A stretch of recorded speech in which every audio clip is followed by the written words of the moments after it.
Hi everybody, I'm Bree the Plant Lady checking in with a weekly garden tour. I am back home after a fantastic weekend in Tallahassee, Florida, and spring has really sprung in the few days that I was gone. I can't wait to show you all around the garden. Of course, we do have a frost in the forecast, so this is the moment to enjoy all the things that are blooming, like the Magnolia stellata or star magnolia. There's lots of Camellias in bloom, the Edgeworthias are in full flower, and there's about 100 or 200 daffodils in bloom in my front garden. So let's take a stroll. Well, we'll start right here with the star magnolia that's in full bloom. Of course, if you watched my video from the Ralston Arboretum, they have such a wonderful magnolia collection. I don't have that many deciduous magnolias, simply because they always break my heart. They flower and then we get cold and all these beautiful blooms have turned to dirty tissue. But this has been a great 2 weeks of being frost-free to be able to enjoy these flowers. And of course along here, there's a ton of hellebores waiting for me to pick to make some new floating flower arrangements. And the Camellia Jax is starting to show more flower color, not quite open yet. Over here we have Cercis chinensis Don Egoff, and it's starting to show color, not open yet totally, but definitely on its way. This is the Chinese redbud that flowers all along the branches. It's done really well for me. All of my native redbuds, unfortunately, have died because of ambrosia beetle, but my Chinese redbuds, Cercis chinensis, have not been infected. That humming is, of course, the air conditioner, which it's still crazy to me, even after 20 years in North Carolina, that we would run the air conditioning in March, but we are, because the pollen has started and you can't have your windows open. Now here is another Cercis chinensis. This is Alba. And this is an enormous tree that I planted in a really dumb place right here in my foundation landscape. So to manage it, I actually coppice it, meaning I cut the old branches down and then it reflushes. So I'm growing it more like a bush. Of course, I featured Royal Velvet Camellia in my last tour, and you can see how many flowers are about to open. This is one of my favorite reds. And at the base of that is Sarcococca. This has the most wonderful honey smelling fragrance. And over here, Camellia japonica October Affair continues to put on beautiful kind of bicolored blooms that are formal double. You can really see just an exquisite flower. Well, the cherries are yet again in bloom, and this is a cherry called Prunus incisa, and I think it's not Kojo no Mai, it's Shikazaki, I think. I'll look that up and confirm. But in full flower, and of course bees and other pollinators enjoying that display. It's quite beautiful. And out front here, you'll see blooming. This is Prunus subhirtilla, variety autumnalis rosea. So this is actually a really cool plant because it blooms both in the fall and in the spring with these beautiful bright pink flowers. I'll definitely be making some flower arrangements today. All of this beautiful stuff from the garden that's in full bloom. And here we have Lonicera purpussii Spring Beauty. And this of course is like the winter honeysuckle. And this has been blooming for quite a few weeks. It's so fragrant. It's another one that I do most of the pruning on this at this time of year so I can enjoy the flowers inside and manage this shrub at a reasonable size, because otherwise it can get quite large. It's extremely windy today. It's really warm, but it's really windy. I hope my audio is okay. You can see the wave. The barley's growing pretty well. And behind that, all those daffodils that I planted last fall have sprung into flower. And I will definitely be cutting some of those blooms to bring inside and also to make some beautiful, cheerful floating flower arrangements.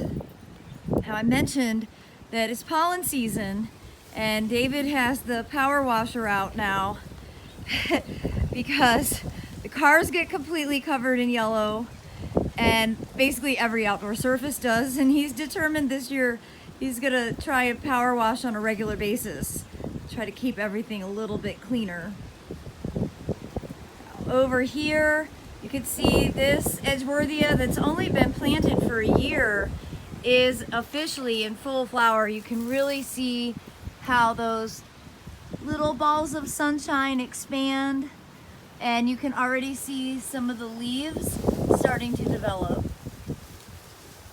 And just to give you an up-close view of all of those daffodils, and of course all the direct seeded spring flowers are growing pretty rapidly now. This is going to be an incredible display of larkspur poppies and bachelor buttons, hopefully blooming in time for the spring open garden, which is set for Saturday, May 7th from noon to 4 p.m. More details can be found on my website, breegrows.com. So David, I can't help but notice that the garden looks so much tidier than it did when I left. Yeah, I was busy while you were gone. I got the still edge definer out, tightened up the edges. And you can see here just what he means. It literally cuts just this perfect edge. And now it'll be time to start mulching that edged area to make the garden beds look really tidy. But let's go show them what the still edge definer looks like. Okay, we're entering David's cleanest workshop ever. It's filthy. It's filthy. It's super organized. Yeah. And here is the still edge definer. Everybody wants to see it. It's awesome. It's the best money you'll spend. It has interchangeable parts for the end. You can have like a driveway edger, like a weed eater, but it's got a tilling blade on it, and you just kind of walk backwards with it, and it cuts a perfect edge. You can do it really quickly. Highly recommend this. How long does it take for you to do all of the garden? All of the garden, 30 minutes, 45 minutes. See, it's not high maintenance, everybody. You get the right tool and you can actually maintain your garden efficiently. Well, David, thanks for being a participant, not only on this video, but in the foodscape. I couldn't do it without you. It's teamwork, Shug. Well, and since we are back here in the woodland, it's really coming to life. I mean, first of all, look at how much the hydrangeas have leafed out. Because of course they have, just so we can get cold again. That's what they do. But you see lots of camellias in bloom. Again, one of my favorites. This is Roma resorta. This is the camellia that made me obsessed with growing heritage varieties. And I will be giving a talk on heritage camellias at Brookgreen Gardens down in Murrells Inlet, South Carolina this weekend. They're having a great symposium. I will put the link in the description. This is the camellia responsible for my obsession with old varieties. And you know, look at this big old bee on that crimson candles. Just love seeing pollinators out. And of course, you know, more daffodils. The trilliums are just about to open. And you can see here the Edgeworthia chrysantha is really in its full flower stage, where all of those buds have completely opened. The fragrance is so incredible. I just wish smell-o-vision could exist. And next to it here, what I still call Edgeworthia papifera, significantly smaller flowers, way farther behind in the bloom and smaller stature overall. Still a really cool plant to grow. You can see the difference here. Edgeworthia chrysantha, Edgeworthia pepifera.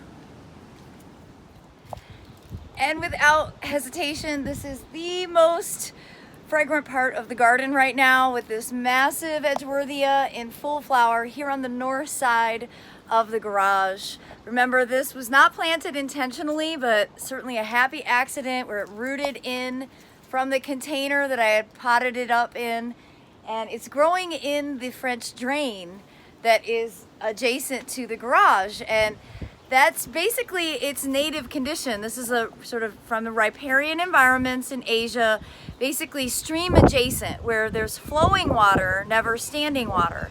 And I think that's exactly why this Edgeworthia is doing so well, because it's in exactly the environment that it wants to grow in. So as we come up here, the Mount Aso willow is in its full glory. You can see all those catkins, lots of pollinators. It's just such a cool plant. I love it so much. I love all willows in general, but this one is really extraordinary. I mean, you can see why it's called the pink pussy willow, because before it gets into full gear for pollen mode, you know, it has like these small pink catkins, and then they elongate and expose their sexual parts. Of course, it's warm out, everything is growing, light is increasing, you know, of course the time changes at the end of the week. You can see over here to this border, the Arnold Promise witch hazel is starting to flower now. This is one of my favorite fragrances. It's such a beautiful plant. Behind that, another Magnolia stellata. And in here is another weeping cherry, whose name I've completely forgotten. And you know, I'll have to make some decisions in here, as I am planning to make this a driving space sooner than later, so I'll have to actually remove some plants. But for now, I'm just gonna enjoy these spring flowers. And this beautiful snow cream, also in full flower. This is definitely the week to enjoy Edgeworthia. And you can really see how the direct sown nigella is starting to bulk up.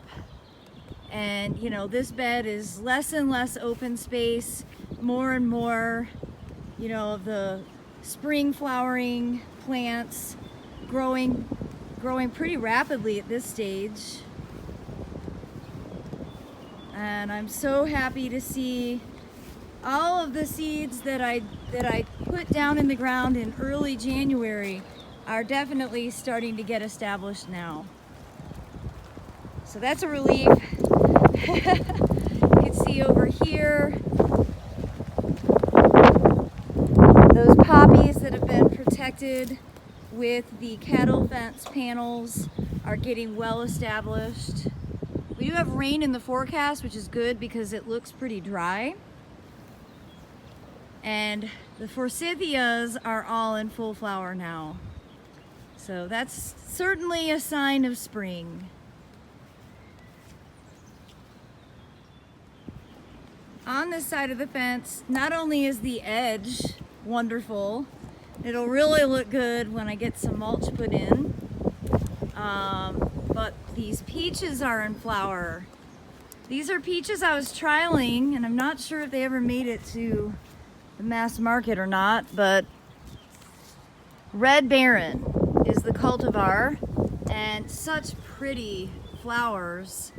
I don't think I got any peaches. I know I haven't gotten any peaches from these, but in part it's because, see, they're in full bloom now, and we're gonna get to 28 degrees in a few days, and likely those flowers will burn off. So peaches are just really tricky here because of our fluctuating temperatures.